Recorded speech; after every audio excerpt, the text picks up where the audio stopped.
imodoka kiba cyitwaye ibintu byose ugomba kubikora. Nabo mbese ngiye murahinga mwigisha amasuka ugakunda guhinga ibisisi yerekana ibiti, hanyuma bareba hano ibyo tubikora ubafate hose hasi hose n'ikirere kirimo, hanyuma baze kwibaza ko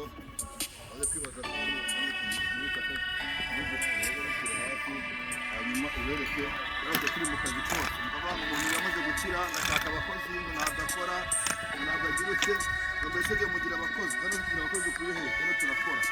Rero bino tubikora imyisuka kandi kikababwira nk'ubu abantu bavuga ngo bafite ibibazo mu by'ubukene n'inzira n'iki muri Imana ivuze ngo aya masino yahinduye umunyu urabona ikaba umunyu inzara yaba ishize yashaka ko bafite ibibazo by'inzara abantu babateranya bita n'imiryango bapfa ubusa ngo barakennye ngo barashonje nta mafaranga mwaduhaye. Imana aya masino yahinduye umunyu bavuze ukuri mwarya ubukene n'inzara bigashira, ariko mwajye gusenga ko Imana ishobora byose. Hanyuma ari akantu k'ingenzi ko babwira ariko tumane mbasuhuze muraho mwese, abasuye mwese aho muherereye tubabwira ngo ubu ngubu turi mu buzima bubi, ubuzima bw'imbeho, ubuzima bw'amasino, ariko byose dushobora na Kristo ugarura imbaraga. Tugomba kubibamo kandi tukabamo ku neza kandi tukabamo twishimye tunezerewe. Niyo buzima turimo murabona ukuntu nambaye, ubu nambaye bikeya kandi usanga bifunze umunwa amaso yabashe kuba bashobora kuba muri ubu buzima, ariko ubuzima bwose tubamo ubundi kugenda mbyegura. Nyuma yo kubyegura mu kanya ndaza kubiyoza igitiyo kugira ngo mbashe kubona inzira yo kujya imodoka ntaha njya muri kampani. Ubundi gukora bino no mu kanya ku mugoroba bagabira mu kazi, murumva ntabwo byoroshye rero ni ugukora. Icyo ndashaka kubibutsa abantu kujya basenya amazu, abantu hano cyane muri Leta Zunze Ubumwe za Amerika bari gukora amadivorce cyane. Kubera iki? Bari gushaka nta mugambi, bari gushaka nta ntego, bagashaka nta cyifuzo. Abakobwa, abagore, abagabo ndashaka kubagira inama mwubake ingo zanyu mureke gupfa ibintu. Abantu cyane bari gusenya ingo zabo bavuga ngo bari gupfa amafaranga. Kubona umugore aravuga ati ngiye iwacu, umugabo agasigara mu rugo, abantu barabikoresheje, abantu bagatandukana bari gupfa ibintu. Umugore amafaranga wa mugore ntiyatwara amafaranga azakubakira.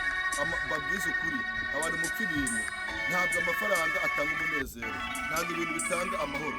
Aho babwije ukuri tukiri muri Afurika, babwize ukuri mberurire bayaga turya ubusa tukajya kurya bitagira amavuta, ariko ugasanga umugore nishishushu, abantu bakundanye barishimanye baranezerewe.